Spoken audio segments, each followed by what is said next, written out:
This weekend, the Toyo Tyres MSA British Rallycross Championship revisits Croft. It was the scene of high drama last time out. What will be in store today? We come here on the back of a double-header at Pembroke, where Ollie O'Donovan was very much the man to beat. He's now won 3 rounds of the championship back-to-back. He leads the title race, and it's between him and Mark Higgins. The pair put in some great driving at Pembroke. Kevin Proctor, though, was in the wars. For Ollie O'Donovan, 3 wins on the bounce. He leads Mark Higgins with 3rd, Julian Godfrey. Steve Hill is 4th ahead of Roger Thomas, and Mad Mark is 6th. Mark Higgins, one of the first circuits you've come to where you're returning to a circuit this year, that must really help you here at Croft Circuit this weekend. Yeah, definitely. I mean, albeit the conditions are very, very different, but yeah, we've got an idea of how it's running here, and we learned quite a bit last time, so we know how important it is to get off the line here, because there's no joker lap, obviously. And super close finish with you and Ollie here in round 3. Yeah, maybe a bit too close, so yeah, we could do with getting some wins. Ollie's had a really good run now the last 3, so he's had a good step in the championship, and it's a really tight championship, which is fantastic for all of us, but we could do some good points here. Ollie O'Donovan, you come in leading the MSA British Rallycross Championship, a hat-trick of victories, first here at Croft and then a double-header at Pembroke. You must be feeling confident ahead of this weekend. Oh, we're feeling good, Hal, but I mean, we can't go far away from the game plan. Stay on the podium, take it nice and steady during the day, and you know, if we get a bit of luck in the final like we did in the last 2 events, of course we're going to take that. But I think we'll just try and be happy to stay on the podium. The Toyo Tyres MSA British Rallycross Championship final is coming up. All day long, the supercars have given action, and they've had some very challenging conditions to cope with, including heavy rain and a soaking wet surface right at the start of the day, where Julian Godfrey was the man to beat, taking the top time in the rebuilt Mitsubishi Mirage. Mark Higgins has also had a fairly challenging day. He had a good battle with Kevin Proctor in the first race. Proctor was able to find a way past him, but in the second, Higgins had a stone that flicked the wiper blade around, and so visibility was limited. Roger Thomas has had some hard battles all day long with Liam Manning, the Ford and the Subaru, getting themselves together on more than one occasion. Andy Grant, though, had dramas in the second run with his Ford, whereas Kevin Proctor charged away to score a top time in the 3rd qualifying heat. This was the one in which Mark Higgins could barely see a thing.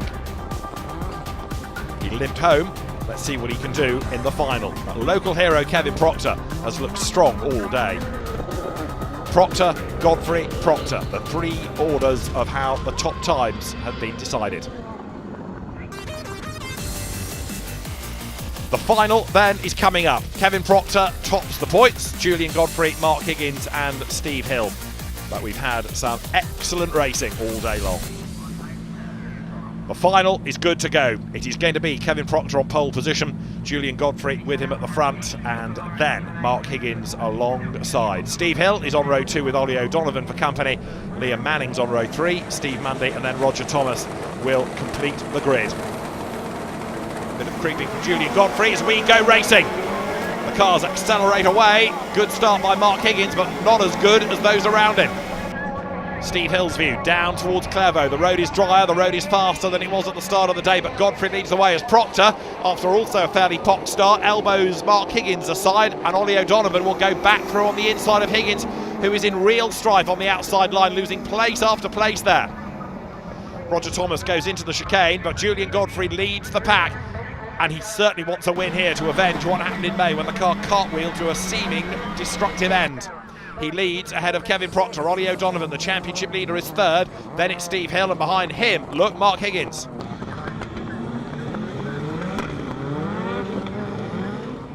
O'Donovan out of the hairpin. Steve Hill's got a problem, has he? He's slow, but he gets going now, and others seem to bog down, including Roger Thomas, who carry all that speed into the hairpin, but then if you're slow the other side, you lose momentum badly, and Liam Manning gaining a place. Proctor off wide at Clairvaux, through the gravel and back on again. He is trying very hard indeed, maybe too hard, because Julian Godfrey is still clear up front. Ollie O'Donovan now coming into the chicane. He, remember, is the man that leads the championship, and Roger Thomas has got a problem. He has slowed right down. O'Donovan, championship leader, losing out relative to Julian Godfrey. He's ahead of Mark Higgins, but if he hangs on to a race win here, this is going to set Julian Godfrey up very nicely indeed, no question about it. Through they come, across the loose. Proctor chasing on. Is the gap coming down a little? In a straight line here, Proctor always displays good bravery. Down towards Clervaux. Julian Godfrey, 5 times a champion, leads the way. Proctor clips the marker tyres on the inside. O'Donovan understeers out wide. Roger Thomas limps to retirement. Proctor is starting to close on Godfrey. He's also just dropping O'Donovan. Look as they come into the chicane once again. Through the right, through the left. Proctor sideways though as he hits the loose and hits that bump. Car briefly airborne. O'Donovan trying to salvage points out of this race, but he hasn't got the pace of the leaders. There is Liam Manning. The Subaru, one of the older cars on the grid, being run on a limited budget, but going nicely. And Mark Higgins, having been forced out wide early on, is trying to play catch-up here. Mark Higgins had that slightly controversial coming together, of course, here with Ollie O'Donovan on the first visit to Croft. O'Donovan hung on to win. It was at Lyddon where Mark Higgins was a winner, and he's chasing after his nemesis O'Donovan now, both in the race and in the championship. Proctor up through Hawthorne. The gap's coming down. Making their way over the loose surface, there is Steve Hill. Mechanical Dramas scuppered his pace earlier on in the day. Here though, working his way onto the loose, but again he's just not being able to run with the race leaders. Down towards the hairpin. Proctor is on the tail of Godfrey, but he arrives so rapidly he has to stand on the brakes and almost loses the lot here. Across the loose they come. He's up the banking, he's up the curb, he's sideways. Proctor is throwing everything at this. The danger is he might be overdriving. Julian Godfrey it is, leading the pack here. Again, Proctor is wide, off the road as they come now. Look through Clervaux.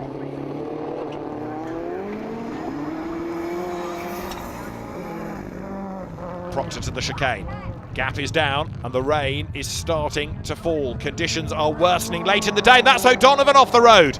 O'Donovan has got a problem. Is that the right front corner that's gone? No, is that a puncture or suspension? It's a breakage. Suspension breakage for Ollie O'Donovan in the wet. Steve Hill goes through. Mark Higgins should go through as well. So places are changing late in the race, and Ollie O'Donovan, the championship leader after those 3 wins on the bounce, all of a sudden has got big dramas. Higgins has gone through, you can see him there. And Ollie O'Donovan is trying to limp home, but if the wheel parts company, he might not have a say in it. There's a lap to go, and getting away now, look, is Julian Godfrey. Kevin Proctor dropping away a little bit in second place. But now as the weather conditions worsen, it could be that survival is key rather than outright pace.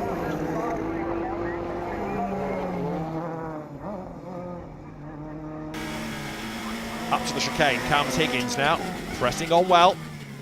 So Ollie O'Donovan's dramas have helped Mark Higgins to gain more points. He's sideways out of the chicane. Checkered flag at the ready. And the weather conditions are going to be, at the end of the day, as they were at the start, treacherous. The marshals have done a great job standing out in it all day. Julian Godfrey, however, looks like he is going to master the conditions. He's on his way up towards the line, up towards the checkered flag, and Julian Godfrey wins at Croft. Kevin Proctor will take second, and third should go the way of a sideways Mark Higgins, but all of this is going to have a really significant effect in the championship. Ollie O'Donovan is still limping round. He will still take points. Into the hairpin he comes and spins, round he goes. O'Donovan with the front right wheel barely doing anything, limps to the line. That's the benefit of four-wheel drive for you. And the wheel almost off the car as Ollie O'Donovan limps home at Croft.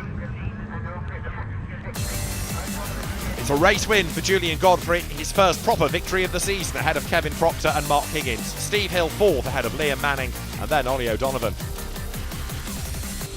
Julian second on the grid for the final, but a good start, neck and neck with Mark into the first corner, took the lead, and that really was the place to be for this wet and muddy final. That's right, yeah. No, I made a superb start again in the final.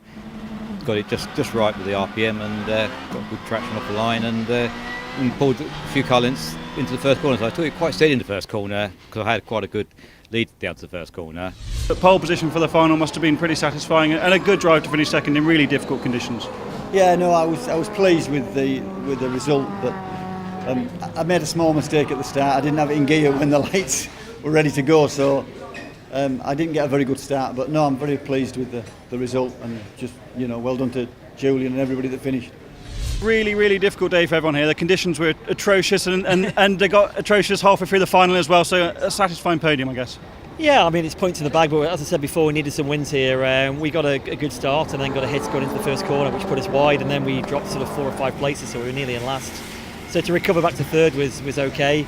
The championship's really tight at the front, but we've got to get some top scores on the podium now to really help our championship. But it's great for everybody that is so close, and we're back to Lyndon next, and that'll be interesting. Problems all day with electrical issues in the qualifying races, missed Q3 altogether. Great start in the final, but a suspension problem cost you a chance of a podium. It did, Hal. I mean, the game plan has been stay on the podium all weekend. It wasn't our day. We were unlucky with the electrical problem, and I think the suspension was a bit of driver error on a curb over here. So it was disappointing to lose our lead, but I think we're joint second at the moment, so when you take in drop scores, we're still thereabouts. So it just makes it a bit tighter for the next 3 rounds. It most certainly does. Julian Godfrey becomes the new championship leader. Ollie O'Donovan slips to second, equal with Mark Higgins. Steve Hill is fourth. The MSA Junior Rallycross Championship always gives good racing, and this weekend we've got a record entry, all set for action. After the 3 qualifying races, James Constantine topping the points, although he wasn't fastest in any of the runs. The grid is formed. Tom Constantine is the man on pole position. Marius Solberg, Hansen, Patrick O'Donovan at the front. Luke Constantine and Ben Sayer on row 2. Then it is Christiana Havart-Heng and Morgan Root with Eleanor Corner on the back row of the grid. And we will go racing. The lights go to green now.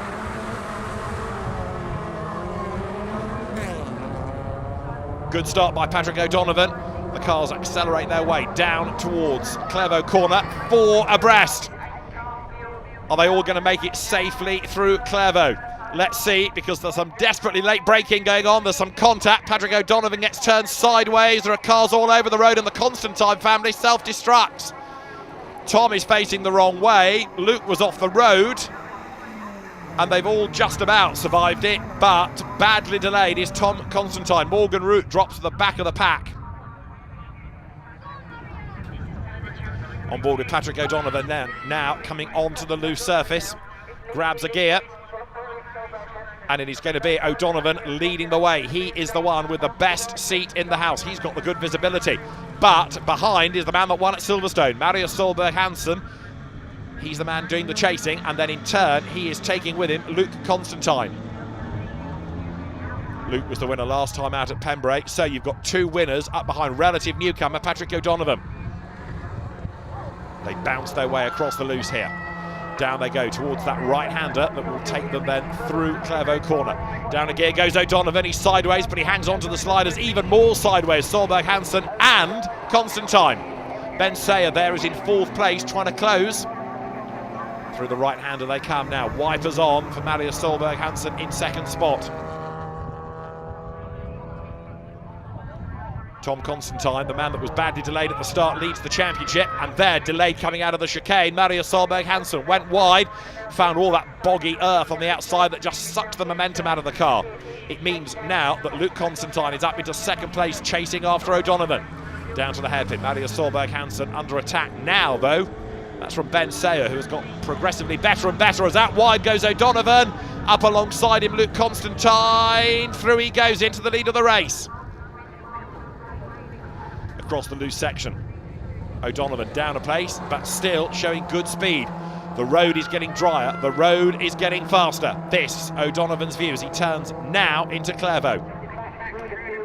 Out of that right-hander, up towards Hawthorne now. Some great battles going on lower down. Ben Sayer is all sideways there as he tries to fend off Christiana Havart-Heng. But Marius Solberg Hansen goes into the chicane. And ahead is a rather sideways Luke Constantine leading the race. Now, is that going to scrub up speed? Yes, it is! O'Donovan comes back at him and reasserts himself and goes back through. There's a rub between the 2 of them. Everybody remembering the same identical kind of Suzuki Swift. And up the inside now comes Solberg Hansen with his elbows out. There's damage on the back of Constantine's car. He was the leader. He is now 3rd as they come through the hairpin. Up on the inside goes into the lead Marius Solberg Hansen.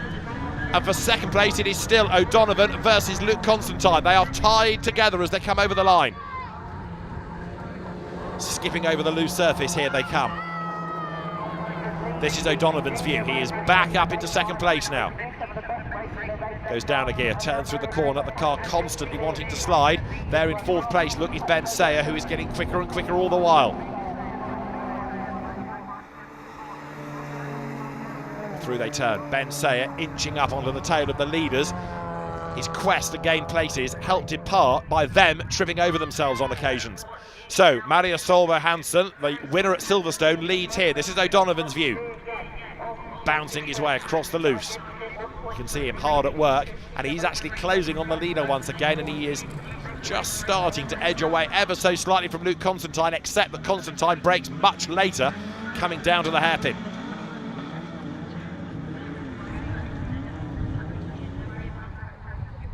Over the loose they bounce. Many on this grid, second generation racers, with parents still competing within the British Rallycross Championship classes. Patrick O'Donovan, one of them, comes now down towards that right at Clairvaux. And a very sideways Luke Constantine loses it, round he goes.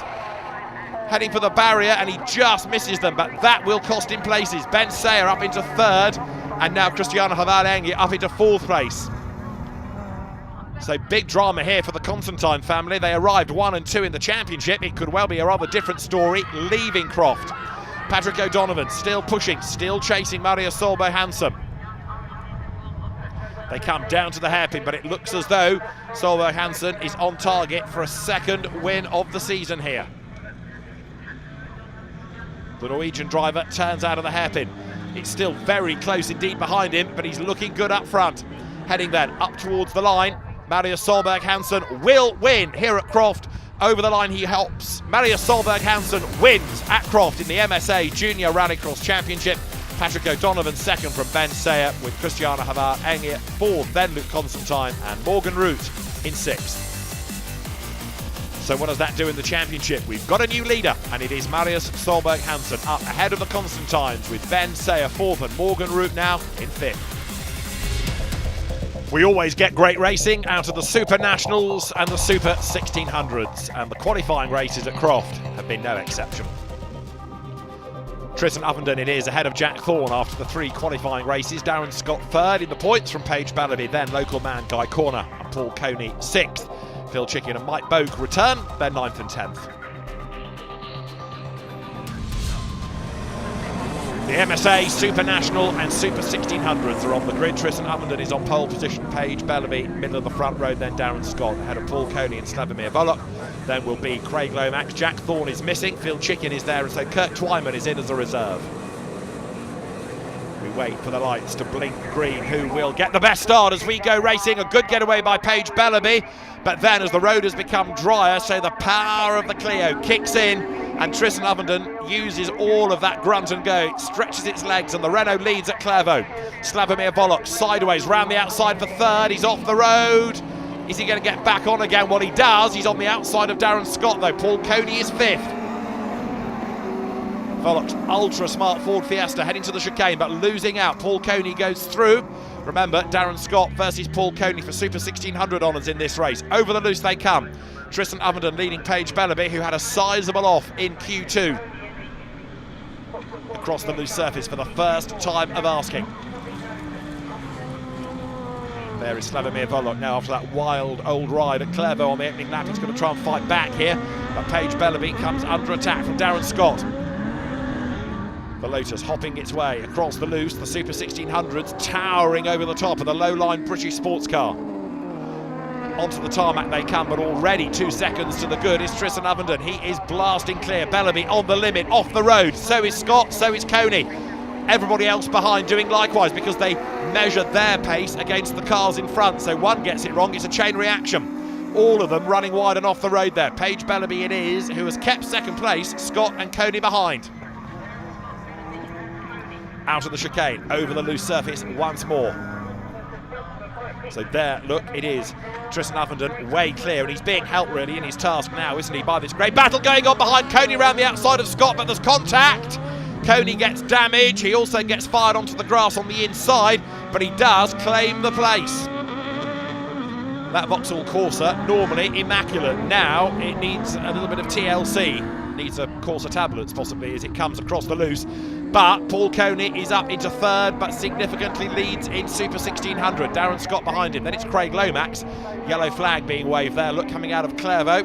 Somebody has had a drama. And Darren Scott, with damage on the front of his car, now struggling a little bit for visibility. Coney, having been released, is right onto the back, though. Paige Bellaby doing a great job here. Tristan Ovenden still well clear up front. Cars make their way across the loose surface once again. The Super National and Super 1600 combination has consistently given great racing all season. Here is Paul Coney. He brakes hard and he comes down now towards the hairpin. Kurt Twyman got into this race as a reserve. And there with damage is Phil Chicken, and not only is the bodywork peeling back, but there's also some smoke, which I fear is mechanical. It's more than just bodywork against a tyre, that by the look of it. So Phil Chicken looks as though he's going to be a retirement. The Mike Boak prepared Citroën limping home. Paige Bellaby then still fending off Paul Coney, but Tristan Ovenden is well clear up front, looking good. Through they turn across the loose, heading towards the end of the lap, and Tristan Ovenden, who really has been the man to beat in Super Nationals this year, is heading for his 4th outright victory. There is Darren Scott still chasing on behind. He brakes for the hairpin. His task really is to get past Paul Coney. That's his target. A lap to run for Tristan Ovenden. It is looking good for him for another win. He was the champion last year, and the ex-Jamie Bird Clio V6 up front here. There, look, Paige Bellaby out of Clairvaux. Paul Coney heading the Super 1600 battle ahead of Darren Scott. Having got past him, he's been able to make good his escape. Bellaby through. There is Coney, and very wide indeed goes Darren Scott, but track conditions much better. The circuit much faster now that it's become much drier compared to what we had at the start of the day. Then everybody was struggling with the spray, with the amount of water and the amount of mud, but now it is a much drier surface on which they are racing. Not bone dry, but a lot better. The leader is Tristan Ovenden. He's about to become a winner. Up towards the checkered flag, Tristan Ovenden in the Clio. He's going to win here at Croft. Who is going to be second then? It is Paige Bellaby behind. Third will go the way of Paul Coney. Tristan Ovenden has done it again. Tristan Ovenden wins at Croft, 5 seconds clear of Paige Bellaby. Paul Coney third from Darren Scott, Craig Lomax fifth, and Kurt Twyman is sixth. So what about the championships? Well, Tristan Ovenden ahead of Paige Bellaby now. She is up to second ahead of Paul Coney, and then it's Craig Lomax, with Lomax leading in Super 1600. Paul Coney just 1 point adrift. And so there is Silverstone at the end of the season. There is Pembrey still to come, but the next stop for the championship is Lyddon, where it was all action last time out.